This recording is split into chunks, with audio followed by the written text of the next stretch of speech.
Hi, I'm Pippa Chabalala and welcome to another episode of Glitch. Now, it has been a busy year for local game developers, and you may remember that we checked out the locally made Vala just a few weeks back. This time we're back with another SA gem, the newly released Volantia by indie studio Tangled Mess Games. We caught up with the main man himself, Mark Luck, to find out just what it takes to make it in the industry. We then flew to New York to attend the Acer Global Press Conference, getting hands-on time with some of Acer's best upcoming gaming hardware, as well as a glimpse at their awesome new accessory range. Then it's back to SA Shores for our review of Valentia, an RTS Zen title we immediately fell in love with. Finally, Nick Holden gives you our countdown of the best locally developed games from South Africa. But let's get to it. Hey, what is up everybody? My name is Nick Holden. Welcome back to the show. Today I've got a very special guest, and Mark Luck here from Tangled Mess Games, and we're here to chat about your brand new game, Valentia. And take us through the development process. I mean, how many hours a day are we talking about when you get in to develop this title? Well, I mean, that's so hard to say, because especially with the way that we work in indie games, you're wearing so many different hats, right? You're doing, you're answering business emails, you're looking for financing, you're working on the game, you're trying to coordinate your art and the rest of your team. It's, yeah, I mean, I definitely work a full 8-hour day every time I wake up on a weekday, but I try to make sure that I don't go into crunch and spend like way too much time on the game, because, I don't know, I find you start to do negative work when you get really tired. Yeah. Yeah. So perspective, obviously very important to pull back sometimes, get a bigger defined look of the project. So yeah. Talking about your project and the game itself, you guys recently went to PAX East, and take us through that experience. Well, it wasn't just PAX East actually. We went to GDC, yeah. With the South Africa pavilion that we had there with a bunch of South African devs, which was really cool. I got to show off the game there a few times, and went to PAX East. Was part of the Indie Mega booth. And so for 4 whole days we got to show the game off. Fantastic. I mean, your takeaway from that experience, obviously you get to intermingle rather with a lot of game developers that side. What was the consensus of the game, the feel, the response that you got from the audiences that side? So it's one of those things where there are so many games happening at PAX, so just to try and get people's attention takes a little bit of doing. So as people are walking by the booth, a lot of what I was saying is like, would you like to look at my adorable indie game? And a lot of people don't use the word adorable, I think, when they're trying to pitch their games. A lot of it's like, you know, there's a lot of awesome, fun games out there, but a lot of them are quite violent or have a lot of action. And so instead of being able to say, oh, look at the cool action, it's like, well, look at this adorable game, and you know. And I've noticed that once I can get people to look at the screen for like 10 to 15 seconds, they kind of look at the art, get a feel for it, and then they go, all right, well, hold on, now I'm interested, now tell me about the game. I actually managed to get a couple of game sessions in before we chatted today. Take me through, I mean, there's a lot of strategic elements to it, it's a very relaxing play style, but there's very goal orientated in terms of what you're trying to achieve in the game. Take me through the experience that you want the gamers to have in this title. Right, so what we're really hoping for is to give people like a calm, almost chilled or zen-like experience, right? The music is very much tuned in that sort of way. It's meant to be calm and relaxing. The art's really beautiful, and none of it's very jarring. There's no combat or violence. So what we're really hoping for is that people sort of get into a really calm flow state while they're playing. Yeah. So they're just enjoying the game. They're still making thoughtful decisions about where they place their land and where they place their buildings. And the overarching goal is to stop the whole thing from collapsing. Yeah. Now, I know that doesn't quite mesh with the Zen idea, but we found that a lot of players need a goal. They need something to be working towards, otherwise they get bored. Yeah. And so we've got a sandbox mode in the game for people who just do want to chill and just play like that, but yeah, we find that the goal is enough to keep people going, but we've tuned the game so that goal isn't something that's constantly on your mind. It's not something that's you're being poked with. Okay, so one of the things I was also wondering about in terms of the narrative of the game, was it a kind of chicken before the egg situation? Did you find that you had the gameplay mechanics sorted out in terms of how the islands were created, or did the narrative kind of depict where that went? The narrative definitely came after the mechanics. Okay.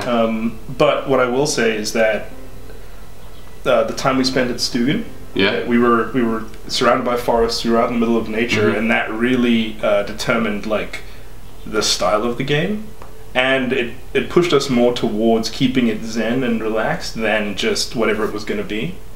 The first prototype was really just about moving the islands around and building stuff on them, but it was a very medieval kind of setting. Okay. And one of the things that we noticed is that when people were playing, they assumed that they understood what things meant. So like this kind of building means a certain thing in certain kinds of games, but the way Volantia was turning out, those buildings didn't exactly mean the same thing. And so we realized we needed to do something that wasn't medieval, something very different. And so being out in nature and being surrounded by all these trees, we decided to go with the green punk theme. Yeah.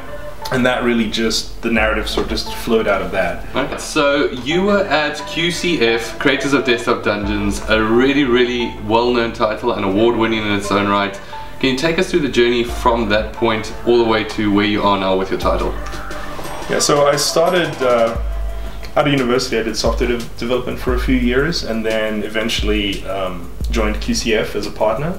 And right around that time is when we had a couple of projects going, but the one that was really showing a lot of promise was Desktop Dungeons, and so we decided to pursue that with all we could, and obviously that went pretty well. So yeah, after that I really needed something else, I needed to work on something new, and so I went off on my own and founded Tangled Mess Games now.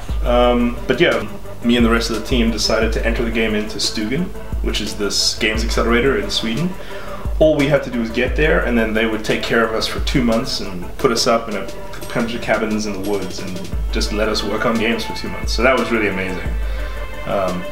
I would definitely say if you're a South African game developer, then you should enter into Stugan. One of the great things about Stugan is that you have this constant like feed of new people who get to check out the game, and they are experts. Like they've been in the games industry for ages. There are people from DICE, you know, Rami Ismail from Fun Beer came over for a few days. Like we really got to run the gamut of like different people from inside the game industry and have them check out your game and actually like sit and chat to you about what you're working on and that kind of stuff.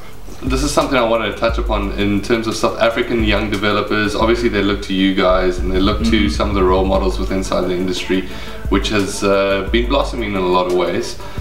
What do you think the first steps are out of high school? Where do they need to go? Out of high school, I mean, there are a couple of courses now that do game stuff, and those are really good. But what I would say is basically look into the easy game creation tools. Look into things like Game Maker and Unity, and start to work on just tiny little games, because that's the way you're going to really get noticed, especially in South Africa, is by having a small portfolio of things that you've worked on. You know, if you walk into one of the few game studios we have in the country and you say, hey, I'm fresh out of university and I want a job, versus someone who has been working doing university, doing the same degree, but they have a portfolio of games that they can show and actually show their progress and how they've come along and gotten better as a game creator. That's going to be, I think, the strongest thing you can do nowadays. How to put this? We're in such a young space here in South Africa that we can't afford to have people that are pure specialists. Like if you're going to try and specialize in some sort of game creation aspect, you're going to want to go overseas for that, because that's where the big companies are. But yeah, if you want to get into game creation in South Africa, start working on games right now, even if they're little games, and don't try to make the biggest like MMO ever possible. In fact, one of the things that I like to tell people is one of the first games you should try to make is Tetris, because it seems like a really simple idea, but when you get down to the nitty-gritty of like how do you actually code this and make this work, you'll probably find Tetris not the easiest thing. And so that's where I like to start people off. I like to say, start with something that you know how it works. Don't try and come with your own thing. Get into the spirit of like, how do I make games? How do I actually get in there and like do this stuff? And that's going to start to give you your own design ideas, and that's going to show in your portfolio as your work progresses, like where your ideas start to shine through. Fantastic. I think that's a great note to leave that on. So thank you so much for your time. I do appreciate it, and best of luck. And so if you guys want to check out the Valencia review, make sure you stay tuned, because that's coming up.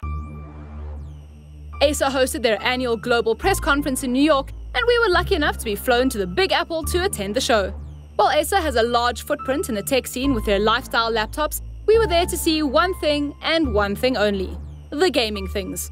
Acer did not disappoint as the tech giant unveiled a brand new range in their Acer Predator Helios 300 and Helios 500 series, along with some pretty awesome looking accessories like a Predator gaming chair, a brand new Cestus 500 gaming mouse with interchangeable pieces, a Cherry MX Red gaming keyboard, and a fancy laptop bag to go along with it all. Most important is the Acer Predator Helios 300 and Helios 500, the next generation in Acer's portable laptop gaming range. The Helios 300 will be getting a very sexy limited edition white model that we cannot keep our eyes off.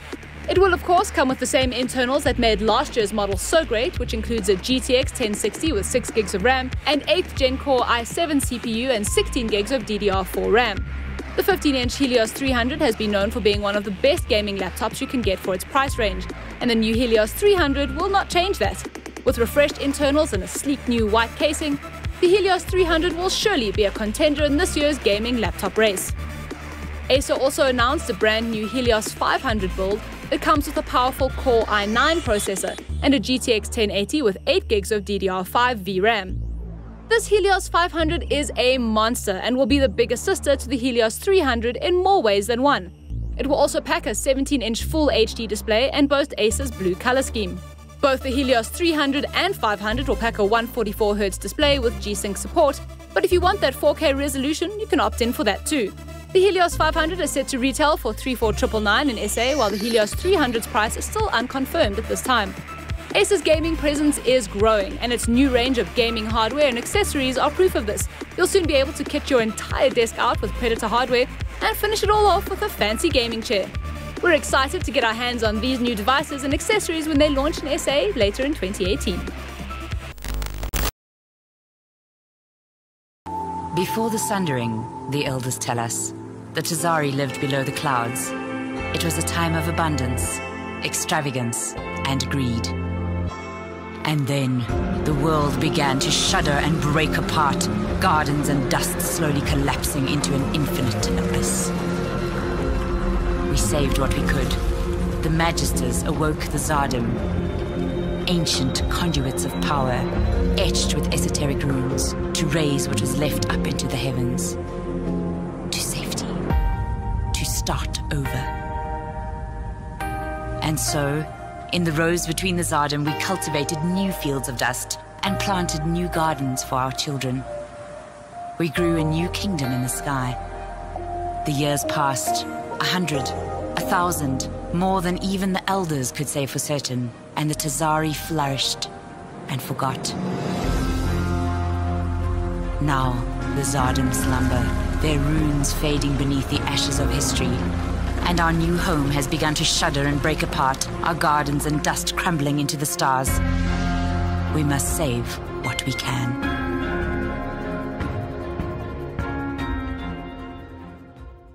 You've heard from the mind behind Tangled Mess Games and Steam's new release, Volantia. But it's time we bring you the glitched review of local developer Mark Luck's latest game. Volantia is an equal parts God Sim, real-time strategy, puzzler and management title that takes you to a kingdom built across the expanse of the sky. The objective? To prevent your airborne green punk metropolis from crumbling to the ground using creativity, exploration, planning and management. Whether choosing standard or creative mode, gameplay will feel immediately familiar to any strategy player, with a hexagonal grid-based pathfinding and construction system. Quite uniquely, however, the majority of your time will be spent planning, rotating, and plotting islands that attach to your territory as the means of expansion.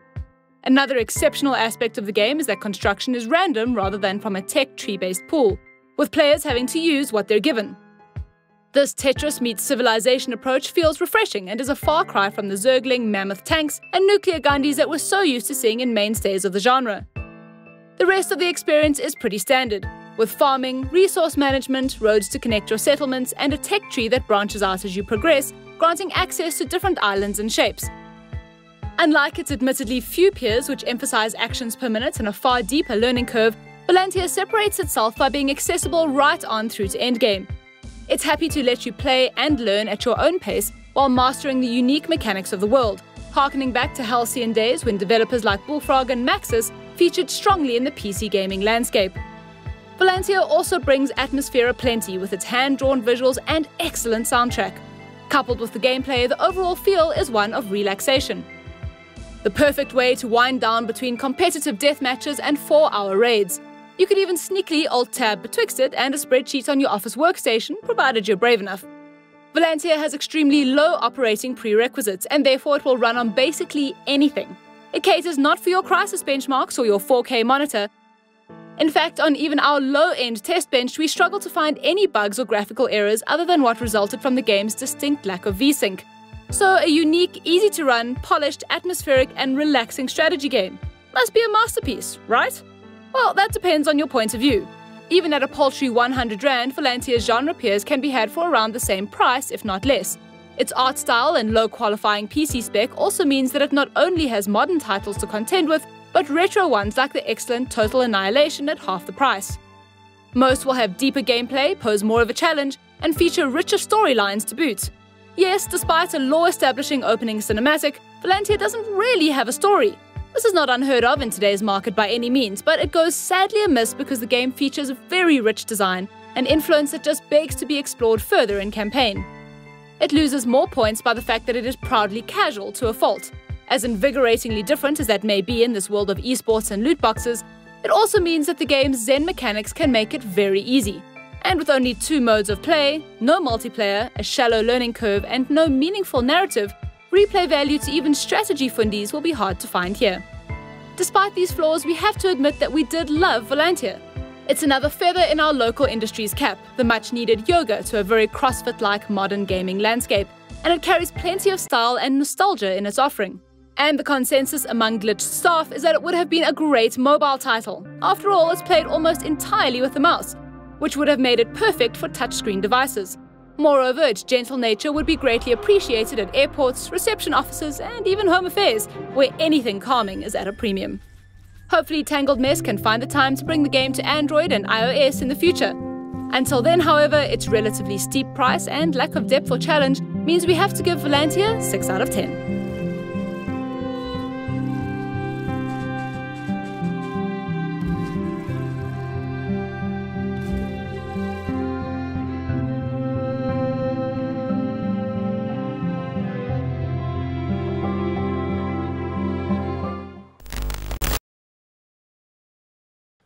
The gaming industry as we know it today is incredibly massive all around the globe.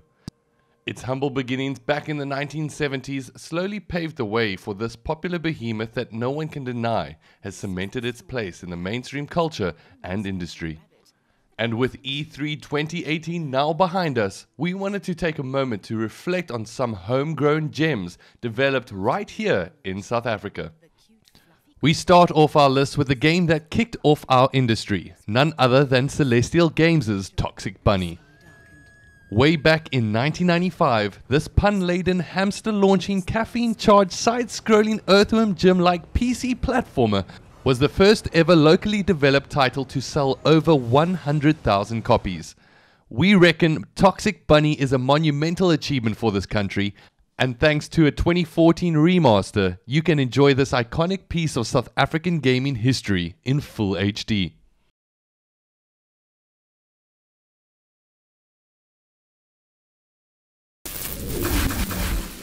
Although still in pre-alpha, our number 9 has got to be bad. That's BAD for Battle Arena Drones, made by the same silly rabbits who brought us Toxic Bunny. BAD is a free motion first-person shooter in the spirit of the classic Descent series. The developers hope to deliver a string of awesome features for solo or multiplayer enthusiasts alike, including advanced AI and full support for clans and tournaments. We can't wait to see how good BAD will be.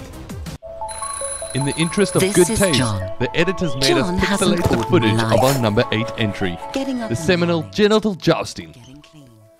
The main game mode pits you and up to 7 consensual friends against one another, each piloting an engorged organ of the phallic persuasion towards the, shall we say, anterior region of your friend's corresponding avatar.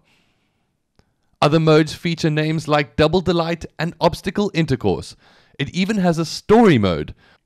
One thing's for sure, Free Lives went out of their way to make a game that's equal parts uncomfortable and fun here, and we love them for it. Because everyone's a winner with Genital Jousting.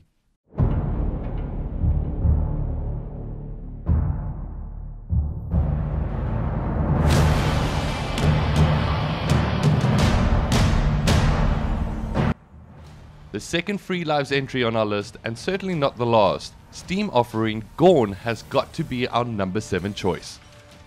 At the core of Gorn is a horde mode sword and sandals game, one that allows a player to fulfill their gladiator fantasy by the most brutal and creative means, and all in glorious VR.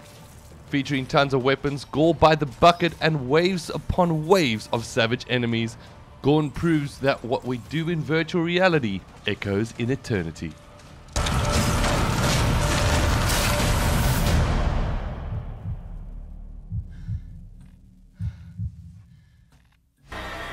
Lamazon, we are coming for you. So buckle up, because you're the world's only. At number 6 is isometric co-op shooter Vala, which you may remember from a previous episode. Vala stands for Vicious Attack Llama Apocalypse, and rather aptly, it sees the player pilot a nuclear-powered drone against an army of genocidal llamas through a series of dystopian environments. The game carries plenty of retro DNA, emphasizing couch co-op multiplayer, roguelike difficulty, and off-kilter, pop culture-ridden, pun-laden humor. And although it isn't without its flaws, the insane amount of fun 4 friends can have with this camelid-killing title is nothing to spit at. Just beyond your bedroom window, a hero needs your help. At number 5 is a mobile masterpiece, Snail Boy. A side-scrolling mascot platformer in the spirit of classic 16-bit titles, the game sees you play the eponymous mollusk on his quest to retrieve his collection of shells from the notorious Shadow Gang. Featuring lush art, incredible animation, a plethora of challenging levels, and a plot and character development not out of place in a Pixar film, any gamer on Apple or Android would be wise to download Snail Boy today. Also be on the lookout for its marine-based sequel coming soon to iOS. Snail Boy.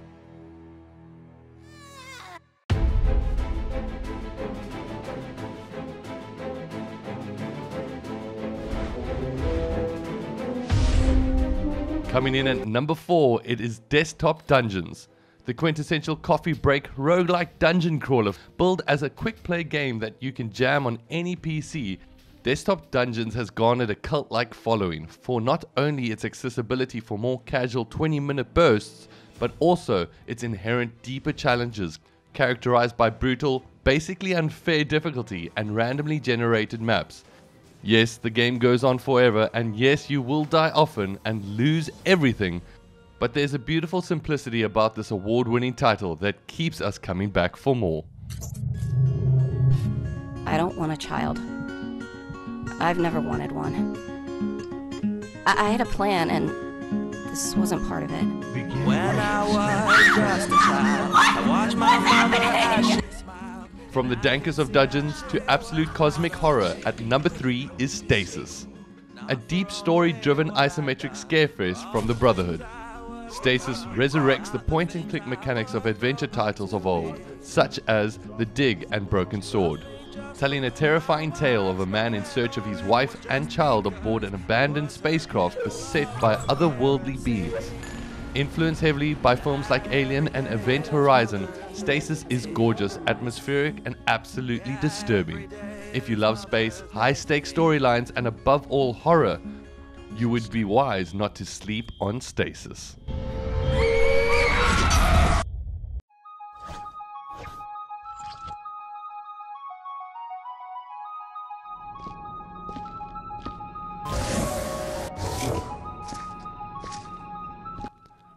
At number 2 is Ruinstorms Viscera Cleanup Detail.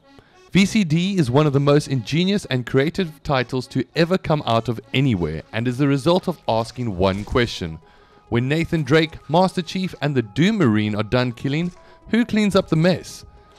The answer is you, because in Viscera Cleanup Detail, players are tasked with mopping up blood, picking up entrails, and incinerating the evidence of a just completed bloodbath.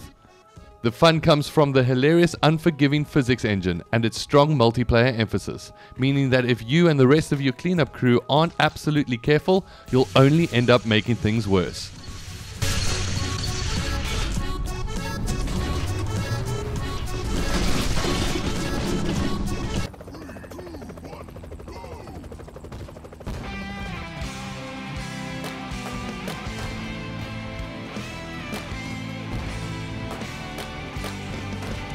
Our top pick pretty much chooses itself, because number 1 is the global phenomenon known only as Broforce. This 8-bit side-scrolling multiplayer shoot-'em-up features a zany cast of 38 bros that are each styled in name, appearance, and play after action movie icons of yore. Behind the retro facade and America parody narrative of Broforce, however, lies an incredible depth and strong strategic leanings. Early rounds of the game will allow you to run and gun Metal Slug style, as more bros are unlocked and then randomly provided during the increasingly difficult levels. This game is globally adored for a reason, and with a slew of enemy types, fully destructible terrain, brilliant realized boss fights, a steep difficulty curve, and just one more game replayability, we pity the fool who doesn't give Broforce a try. And that is it for another episode of Glitched. From me and the rest of the Glitch team, catch you soon.